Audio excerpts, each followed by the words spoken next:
கர்த்தருக்கு ஸ்தோத்திரம். கர்த்தராகிய இயேசு கிறிஸ்துவின் இன்ப நாமத்தில் இனிய வாழ்த்துக்கள். இன்றைய தியானத்திற்காக ஜெபித்த பொழுது தேவன் தந்த வசனம் சங்கீதங்களின் புஸ்தகம் 147 சங்கீதம் 9 அவர் மிருக ஜீவன்களுக்கும் கூப்பிடுகிற காக்கை குஞ்சுகளுக்கும் ஆகாரம் கொடுக்கிறார்.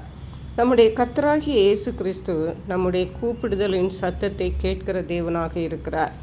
நாம் நினைக்கிறோம் மனிதர்களாகிய நாம் தான் அல்லது தேவனுடைய பிள்ளைகளாகிய நாம் மட்டும்தான் தேவனை கூப்பிடுகிறோம் என்று. ஆனால் இந்த வசனம் சொல்லுகிறது, அவர் மிருக ஜீவன்களுக்கும் கூப்பிடுகிற காக்கை குஞ்சுகளுக்கும் ஆகாரம் கொடுக்கிறார். அப்படியானால் மிருகங்கள் தேவனை கூப்பிடுகின்றன, காக்கை குஞ்சுகள் தேவனை கூப்பிடுகின்றன.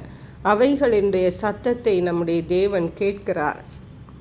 அவைகளுக்கு ஆகாரத்தை அவர் கொடுக்கிறார். அவைகளை பற்றியும் அவர் கரிசனை உள்ளவராயிருக்கிறார்.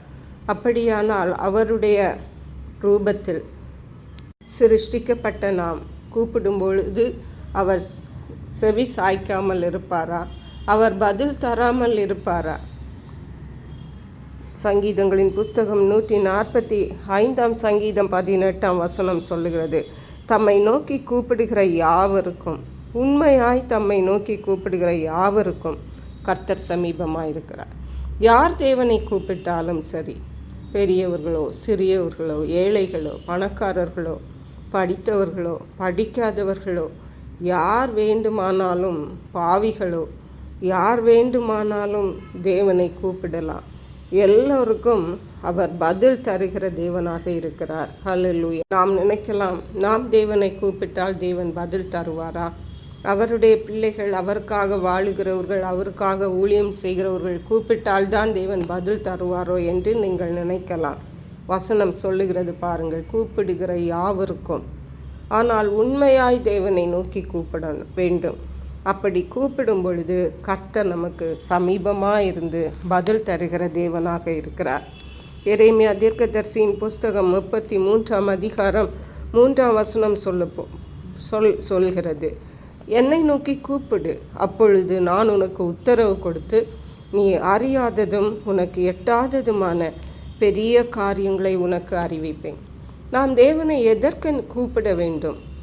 தேவன் ஒரு பிள்ளை எப்படி தன் பெற்றோரிடத்தில் தன்னுடைய காரியங்களை கேட்குமோ அதே போன்று அவர் நம்முடைய தேவனாக தகப்பனாக இருக்கிறார். நாம் நம்முடைய காரியங்களை அவரிடத்தில் சொல்லும் பொழுது, அவரிடத்தில் தேவைகளை சொல்லும் பொழுது, நம்முடைய என்ன வேண்டுமானாலும், சுகம் வேண்டுமா, பலன் வேண்டுமா, என்ன வேண்டுமானாலும் நம்முடைய தேவன் நமக்கு செய்ய போதுமானவராயிருக்கிறார். நீ என்னை நோக்கி கூப்பிடு, அப்பொழுது நான் உனக்கு உத்தரவு கொடுப்பேன். நீ அறியாததும் உனக்கு எட்டாததுமான பெரிய காரியங்களை உனக்கு அறிவிப்பேன் என்று தேவன் சொல்லுகிறார்.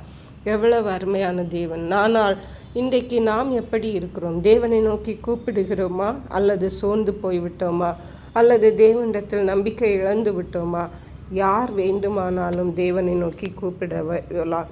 எப்பேற்பட்ட பாவம் செய்தாலும் தேவனை நோக்கி கூப்பிட்டு மனம் திரும்பினால் அவர் உங்களுடைய சத்தத்தை கேட்பார். நீங்கள் என்ன தேவை வேண்டுமானாலும் கர்த்தரிடத்தில் கேட்கலாம். படிக்கிறதுக்கு ஞானத்தை தருவார், நல்ல மார்க்கு கிடைக்க பண்ணுவார், நல்ல சுகம் பலன் ஆரோக்கியத்தை தேவன் தருவார், தீர்க்க ஆயுசை தருவார். எதை வேண்டுமானாலும் தேவனிடத்தில் கேட்டு பெற்றுக்கொள்ளலாம். அதற்கேற்ற கிருபைகளை தேவன் நமக்கு தந்தருளுவாராக. ஜெபிப்போம். எங்களை கிருபை நேசித்து பாதுகாத்து வழி நடத்துகிற எங்கள் அன்பின் தகப்பனே, ஆசீர்வதிக்கப்பட்ட இந்த நல்ல நாளுக்காக நன்றி. இந்த வேளையிலும் கர்த்தர் எங்கள் கூப்பிடுதலுக்கு பதில் தருகிறவர் என்றும், கூப்பிடுகிற யாவருக்கும் சமீபமாக இருக்கிறீர் என்றும், எல்லா சிருஷ்டிகளுக்கும் பதில் தருகிற தேவனாக இருக்கிறீர் என்றும் எங்களோடு பேசியிருக்கீங்கப்பா. அதற்காக நன்றி. கர்த்தரை நோக்கி கூப்பிட தேவனிடத்திலிருந்து ஆசீர்வாதங்களையும் ஜெயங்களையும் சுதந்திரிக்க உதவி செய்வீராக. நன்றி பரிசுத்த ஆவியானவரே. துதி கன மகிமை மக்கே செலுத்துகிறோம். இயேசு கிறிஸ்துவின் இன்ப நாமத்தில் ஜெபிக்கிறோம் எங்கள் அன்புள்ள பரமபிதாவே, ஆமென். இயேசு கிறிஸ்துவின் சுவிசேஷம் ஒவ்வொருவரையும் சென்றடையும்படியாக இந்த செய்தியை உங்கள் நண்பர்களுக்கு அனுப்பி வைக்குமாறு தாழ்மையுடன் கேட்டுக்கொள்ளுகிறேன். கர்த்தர் தாமே உங்கள் அனைவரையும் அபரிதமாய் ஆசீர்வதிப்பாராக.